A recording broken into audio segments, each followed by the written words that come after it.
الحمد لله الذي هدى والصلاة والسلام على عباده الذين اصطفى خصوصا على سيد الرسل وخاتم الأنبياء وعلى آله وأصحابه الذين اجتبى أما بعد فأعوذ بالله من الشيطان الرجيم بسم الله الرحمن الرحيم من المؤمنين رجال صدقوا ما عاهدوا الله عليه فمنهم من قضى نحبه ومنهم من ينتظر وما بدلوا تبديلا ليجزي الله الصادقين بصدقهم ويعذب المنافقين إن شاء أو يتوب عليهم إن الله كان غفورا رحيما ورد الله الذين كفروا بغيظهم لم ينالوا خيرا وكفى الله المؤمنين القتال وكان الله قويا عزيزا صدق الله العظيم. As we are in the beginning of the month of Muharram, during the month of Muharram, there are a lot of important things that happened in the history. Like Allah subhanahu wa ta'ala saved Sayyidina Musa alayhi salatu wassalam and Bani Israel from the oppression of Fir'aun and his followers during the month of Muharram. And Fir'aun and his followers were destroyed during the month of Muharram. And as I mentioned a hadith last week, Rasulullah sallallahu alayhi wasallam said, Allah has forgiven a nation in the past during this month, and within this ummah there will be a group of people who will also obtain the forgiveness of Allah subhanahu wa ta'ala during the month of Muharram. In addition to all of these incidents, there are two very important incidents that happen in the history of Islam after Rasulullah sallallahu alayhi wasallam during the month of Muharram. One of them is well known, and that is the Shahada of Sayyidina Hussein Radiyallahu Anhu, who was martyred during the month of Muharram.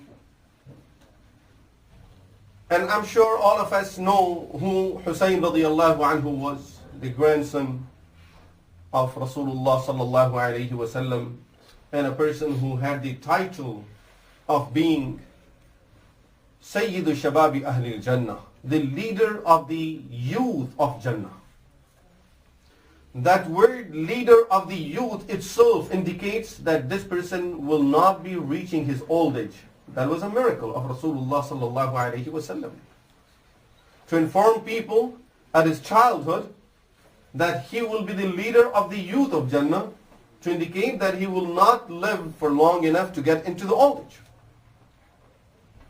And then there are other ahadith that indicate Rasulullah sallallahu alayhi wasallam had some information about what was going to happen to Hussein radiyallahu anhu, and he was informed, of course, by Allah subhanahu wa ta'ala through Jibreel alayhi salatu wasalam. What was the second incident, or in reality that was first, and looking at the hadith was more important than this one? If anyone can recall that one, if anyone can remember it. And the reason I'm asking, just to remind ourselves that how far away we are getting from the knowledge of our deen, from knowing our own history, and from knowing the important incidents that took place in the history of Islam, and knowing the priorities in these incidents that took place. because of not knowing the other ones, the priorities will change. But hardly you will have people who have studied the seerah close enough to know that Sayyidina Omar bin al-Khattab Radiyallahu Anhu was murdered during the month of Muharram. He died during the month of Muharram. The person stabbed him, Abu Lu'lu' al-Majusi, who was a fire worshipper from Iran, Persia of those days. He stabbed him in the month of Dhul-Hijjah. But he passed away on the 1st of Muharram. His Shahada took place on the 1st of Muharram. And what was the Shahada of Umar Radiyallahu Anhu? What was the effect of it? The effect of that is being seen, and it can be seen up to this day. Up to this day, we see the effect of it. We may not realize that it started from there. Rasulullah sallallahu alayhi wasallam, when he talked about the fitnas that will come into this ummah, he gave them a lot of details of it. So one day, Umar bin al-Khattab Radiyallahu Anhu, during his khilafah, he asked Huzaifa bin al-Yaman Radiyallahu Anhu, who was known to be Sahibu Sirri Rasulillahi sallallahu alayhi wasallam, a person who knew the secrets of Rasulullah sallallahu alayhi wasallam. Rasulullah sallallahu alayhi wasallam trusted him with the secrets. So Umar Radiyallahu Anhu asked Huzaifa bin al-Yaman, Huzaifa, can you tell me something about the fitnas?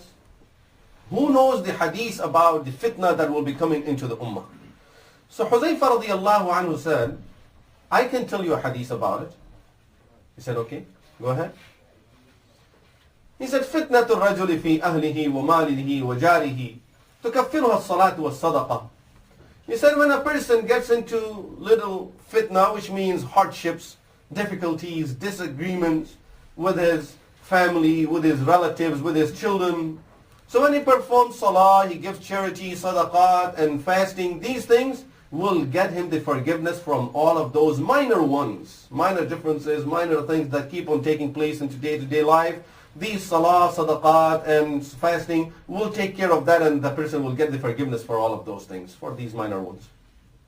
Umar Radiyallahu Anhu said, I'm not asking about these ones, and I'm not even asking about the ones that may be considered major comparing to these ones. My question is, عن الفتن التي تموج كموج البحر. My question is about the fitna that will come like the waves of the high waves of the ocean that will destroy everything. This is what my question is about. About the fitna that will come like the strong waves of the ocean and will just destroy everything. We have just seen how the waves can cause destruction. Huzaifa bin al-Yaman radiyallahu anhu's reply was, ليس بك بها بأس يا أمير المؤمنين. Amir al-Mu'mineen, you don't have to worry about those. You don't have to worry about those, and you don't have to ask about them. Umar radiyallahu anhu said, why? He said, إِنَّ دُونَكَ وَدُونَهَا بَابًا مُغْلَقًا. There is a door between you and those fitnas that is closed. The door is closed. So that fitna can never come to you. So Umar radiyallahu anhu's next question was, أَيُكْسَرُ الْبَابُ أَمْ يُفْتَحُ. Now, if there is a door, you are not telling me there is a wall there, you are telling me there is a door. Door simply means it can open at any time.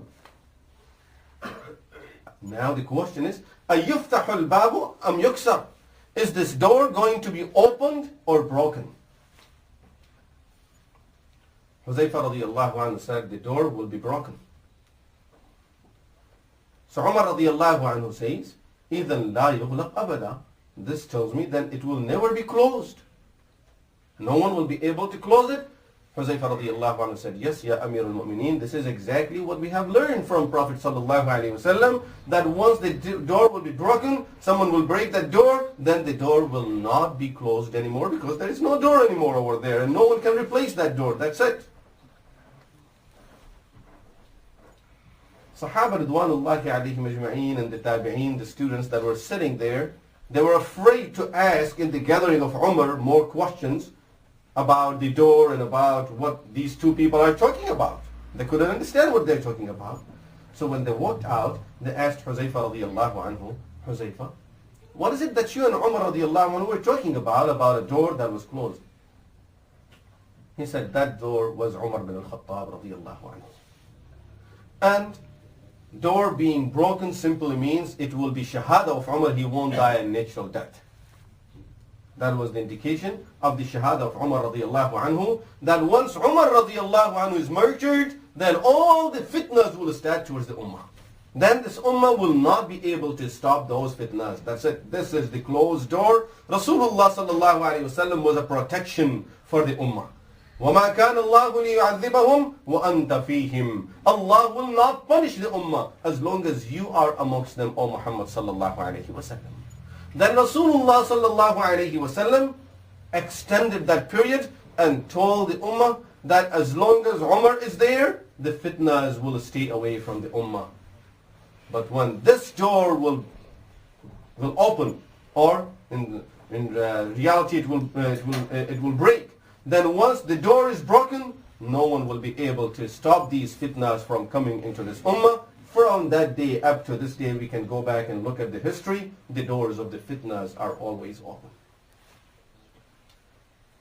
And of course, when the door opened, so initially when they came with a full force.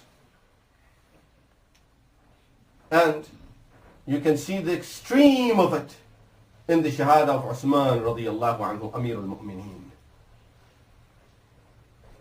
Rasulullah Sallallahu Alaihi Wasallam's son-in-law,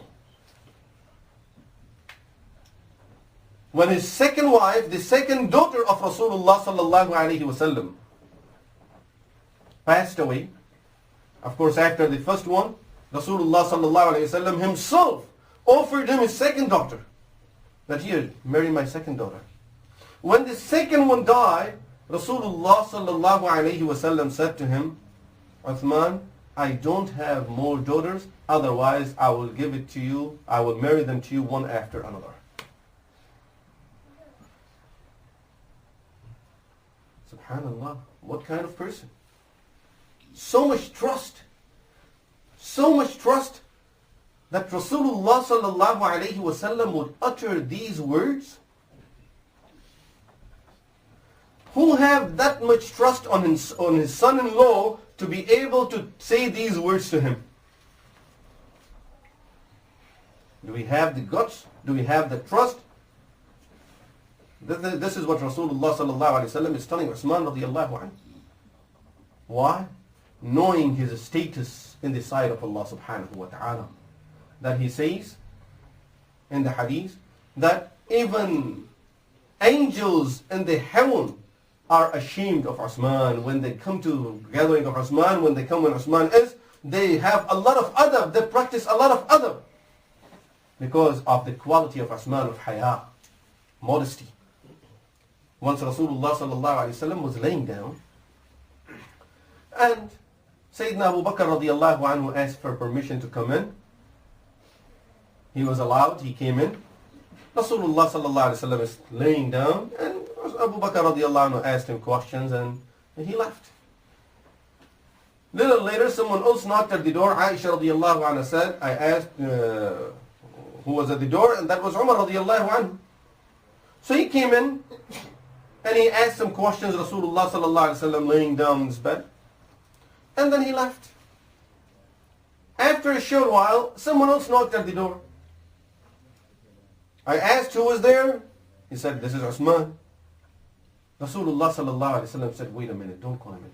He sat properly, he puts his clothes on properly, then he said, now ask Uthman to come in. So Uthman Radiyallahu Anhu came in. He asked his questions and he left. Aisha Radiyallahu Anha said, When he left, I asked Rasulullah sallallahu alayhi wa sallam, Ya Rasulullah, Abu Bakr came, you didn't make that preparation for him. You didn't sit down for him.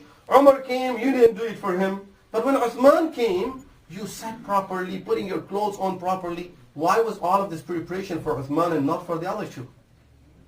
Rasulullah sallallahu alayhi wa sallam said, because of his quality of haya, modesty.